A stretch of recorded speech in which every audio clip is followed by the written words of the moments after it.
Assalamualaikum warahmatullahi wabarakatuh. Saya Fatimah Turadu akan menjelaskan hubungan ketergantungan antar makhluk hidup dan lingkungannya. Makhluk hidup tidak dapat hidup sendiri. Agar dapat bertahan hidup, manusia perlu makan.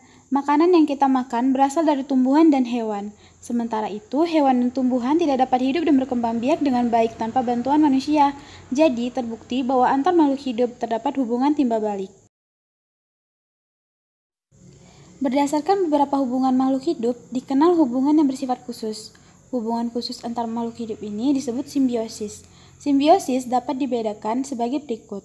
Simbiosis mutualisme. Simbiosis mutualisme adalah hubungan antara dua makhluk hidup yang bersifat saling menguntungkan. Contohnya, simbiosis antara seekor kerbau dengan burung bangau. Kerbau memperoleh keuntungan dengan habisnya kutu-kutu yang menempel di tubuhnya, sedangkan burung bangau merasa untung karena mendapatkan makanan berupa kutu. Yang kedua ialah simbiosis parasitisme. Simbiosis parasitisme adalah hubungan antara dua makhluk hidup yang memperlihatkan makhluk hidup yang satu mendapatkan keuntungan, sedangkan makhluk hidup yang lainnya mendapatkan kerugian. Contohnya, hubungan yang terjadi antara tanaman jeruk dengan benalu. Benalu merasa untung karena mendapatkan makanan dari tanaman jeruk, sedangkan tanaman jeruk dirugikan karena makanannya diambil oleh benalu. Yang ketiga ialah simbiosis komensalisme.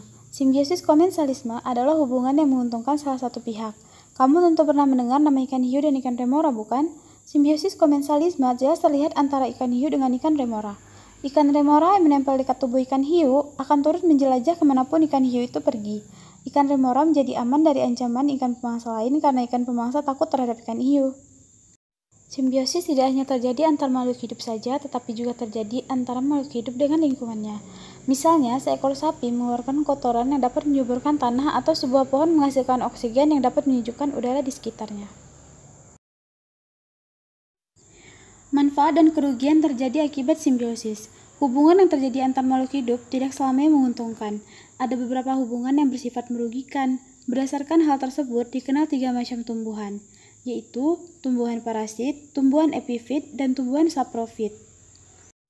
Tumbuhan parasit adalah tumbuhan yang hidupnya menumpang pada tumbuhan lain serta mengambil makanan dari tumbuhan lain yang ditumpanginya. Tumbuhan yang ditumpangi disebut tumbuhan inang. Jumlah makanan tumbuhan inang akan terus berkurang karena diambil oleh tumbuhan parasit. Akibatnya, tumbuhan inang akan kekurangan makanan sehingga akhirnya mati. Jadi, tumbuhan parasit tergolong tumbuhan yang merugikan. Tumbuhan epifit adalah tumbuhan yang hidup pada tumbuhan lain tetapi ia mencari makanan sendiri. Contohnya, tumbuhan paku dan anggrek.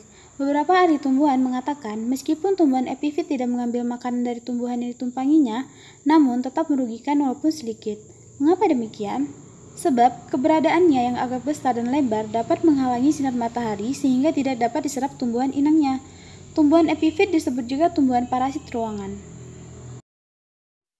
Tumbuhan saprofit adalah tumbuhan yang tumbuh pada makhluk hidup yang telah mati. Tumbuhan saprofit membantu proses pembusukan. Dari pembusukan akan diperoleh zat-zat yang lebih sederhana.